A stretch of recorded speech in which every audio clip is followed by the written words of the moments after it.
Shalom dan selamat pagi bagi kita semua. Saya Iren dan seperti biasa pada pembahasan seri menyelidiki Alkitab, saya akan ditemani oleh Kak David.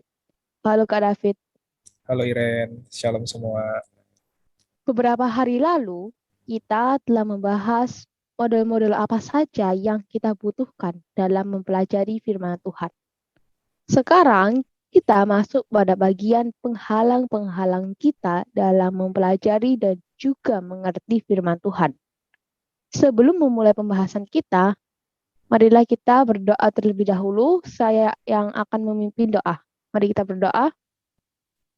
Tuhan, kami akan memulai pembahasan kami. Kiranya Tuhan juga mau sertai kami dalam pembahasan kami sehingga kami dapat mengerti apa yang akan disampaikan oleh Kak David dan terlebih lagi kami dapat mempelajari pembahasan yang akan dibahas ini dengan diri kami sendiri dan kami dapat mempraktekkan itu Tuhan dalam kehidupan kami. Indah doa kami Tuhan, dalam nama Yesus kami berdoa. Amin. Amin. Hari ini kita akan membahas penghalang kita bagian yang pertama dengan judul otak yang tidak sehat.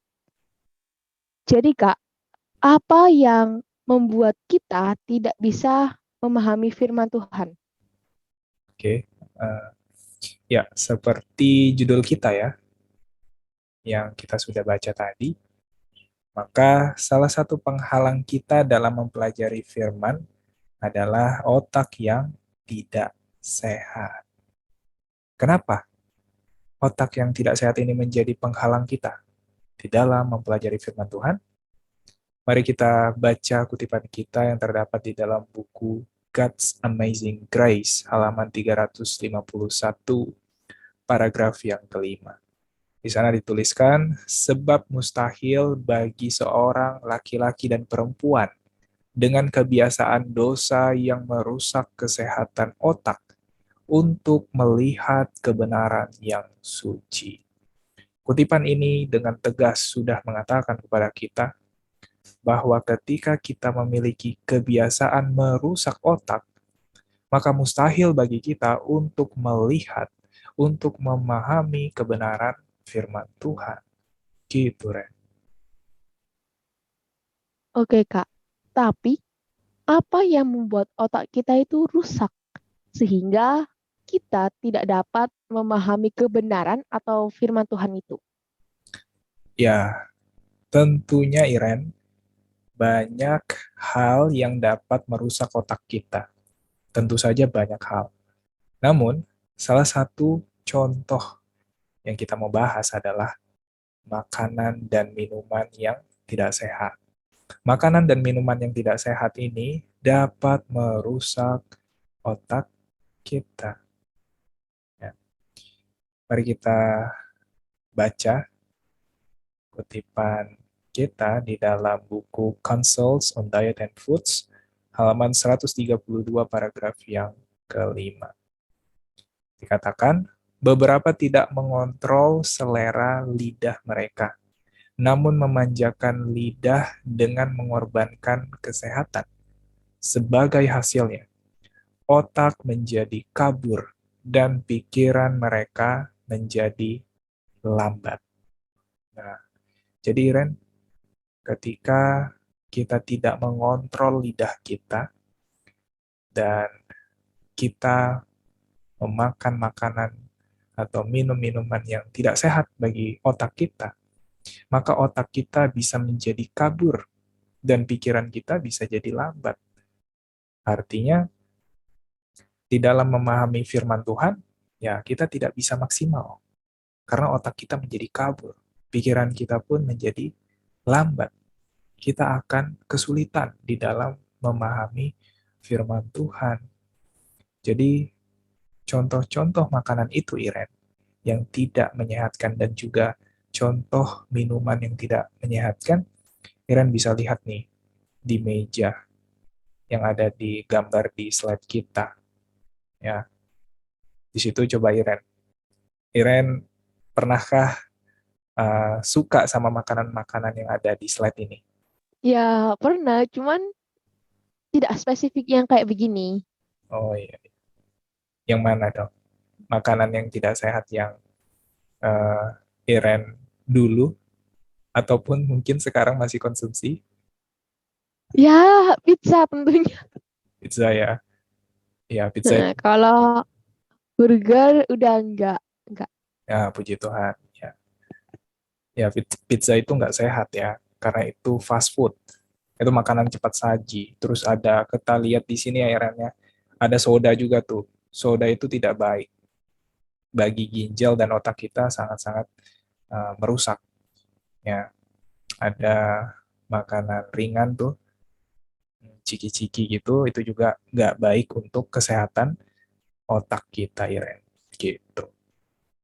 Tapi puji Tuhannya aku nggak suka ciki-ciki. Nggak Ya, terlalu suka. puji Tuhan. Mantap. Hmm.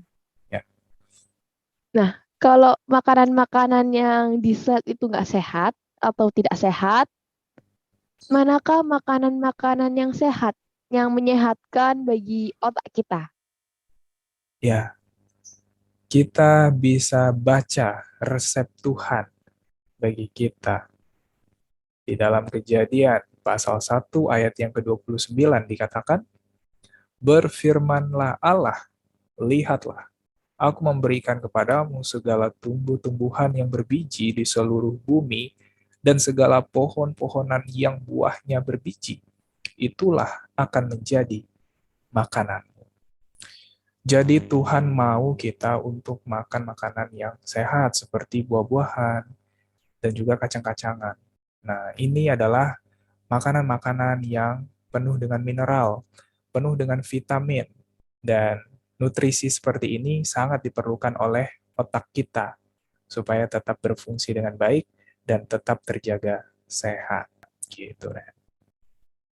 Jadi, hari ini kita belajar bahwa supaya kita dapat memahami firman Tuhan, kita harus memiliki otak yang sehat.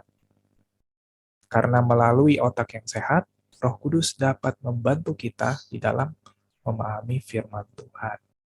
Sebaliknya, sebaliknya, jikalau kita memakan makanan yang tidak sehat dan itu mengakibatkan otak kita menjadi sakit, menjadi rusak, maka Tuhan melalui Roh Kudusnya tidak akan dapat membantu kita ataupun menolong kita di dalam memahami firman Tuhan. Jadi, mari kita jaga kesehatan otak kita dengan mengonsumsi makanan dan minuman yang sehat, agar Tuhan dapat membantu kita melalui otak yang sehat untuk mengerti kebenaran firman Tuhan. Begitu, Iren. Oh, oke. Terima kasih untuk Kak David buat pembahasannya dan untuk teman-teman semua yang telah mendengarkan sampai akhir. Dan sebelum kita mengakhiri pembahasan kita, marilah kita berdoa. Boleh minta kesediaan Kak David untuk berdoa tutup? Ya, mari kita satu di dalam doa. Kita berdoa.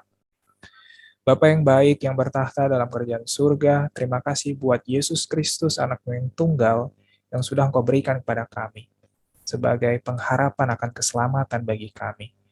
Dan terima kasih juga buat pembahasan pagi hari ini yang Tuhan sudah sertai.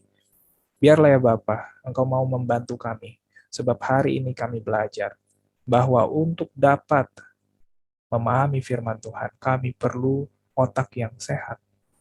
Dan biarlah Engkau mau membantu kami untuk mengalahkan selera lidah yang salah. Biarlah Engkau mau membantu kami supaya kami dapat menghindari makanan-makanan yang tidak sehat, sehingga otak kami pun bisa terhindar dari kerusakan. Terima kasih ya Bapa, inilah doa dan ungkapan syukur kami. Kami berdoa hanya di dalam nama anak-Mu yang tunggal, Yesus Kristus, Juru Selamat kami yang hidup. Amin. Amin. Untuk teman-teman yang mempunyai pertanyaan, bisa diketik di kolom komentar YouTube atau bisa menghubungi nomor WhatsApp yang tertera di layar. Bisa juga menghubungi media sosial Grow di Facebook maupun di Instagram. Selamat pagi dan Tuhan memberkati. Thank you, Kak. Thank you, Ren.